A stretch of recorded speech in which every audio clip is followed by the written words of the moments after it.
So day 5, I'm headed back to the other side of the island. So I left Little Todd and got back on the Monong and went up to the Hatchet Lake cutoff, cut around Hatchet Lake, got back up on the Greenstone, went back up to the West Chicken Bone Junction, and then dropped down into Lake Ritchie, which is another one of my favorite campgrounds.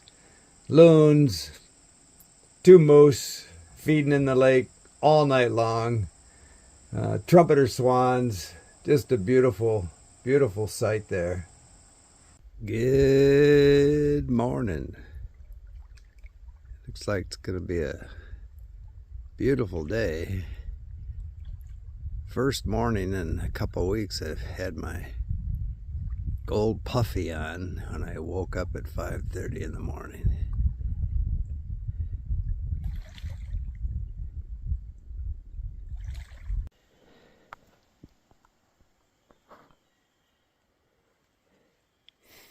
So these things can really slow you down during the day.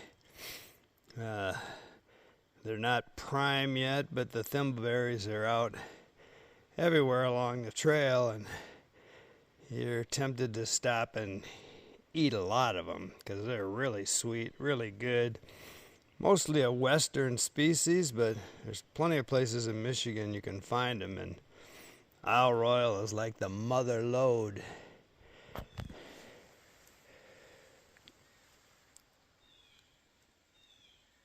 Just pop them off like a beanie cap. Oh yeah.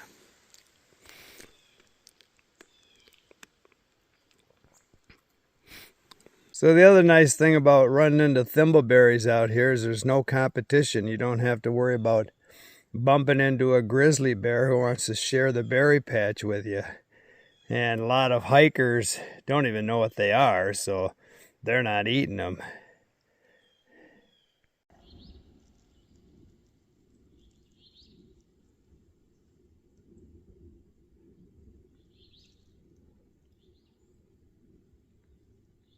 So I'm still on the Monong.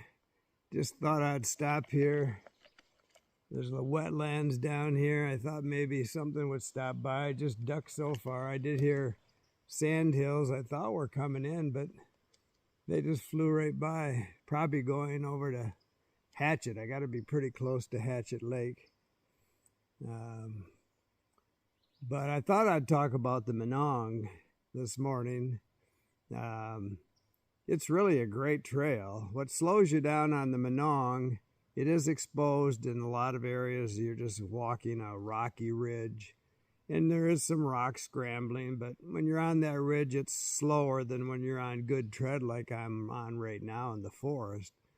But what really slows you down is you've got to be looking for rock cairns all the time. So it is well marked with rock cairns, but the trail will often decide it wants to come off that ridge and drop down into the forest for a few minutes and then come right back up. And so you have to be watching for those turns, those junctions.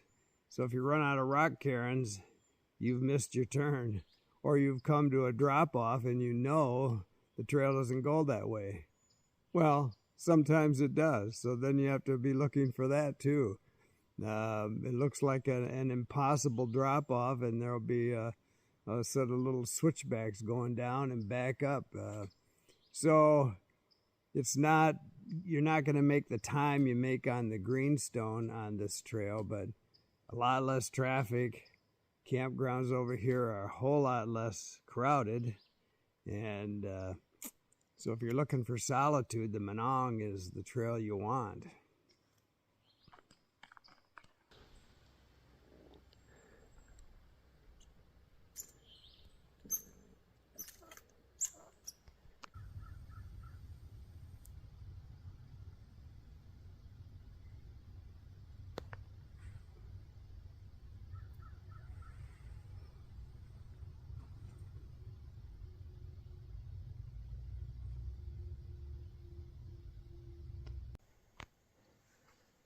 Not much activity this morning, but there's the beaver house. I'm going across that little dam right over there. Pretty quiet.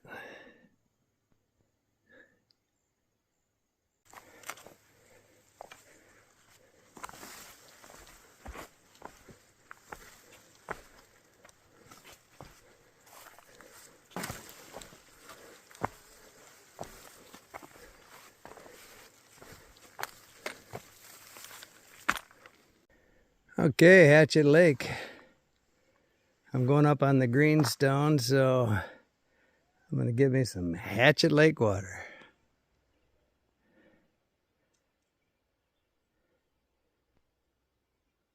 Got loons out here this morning. I've been hearing them for a couple of miles.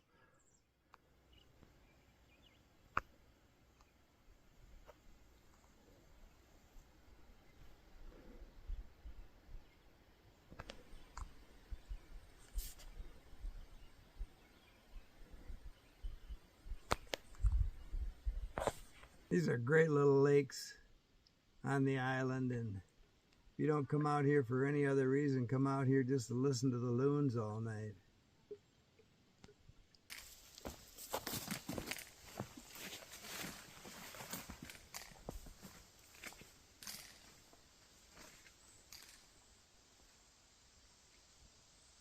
So I'm on Little Ritchie Lake tonight, and I got a little bit of everything. I got a couple of trumpeter swans, got a couple of loons, and I got a couple of moose. So right over here is a cow out in the water feeding.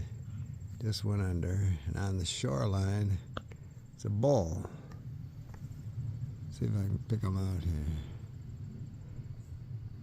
There's the bull.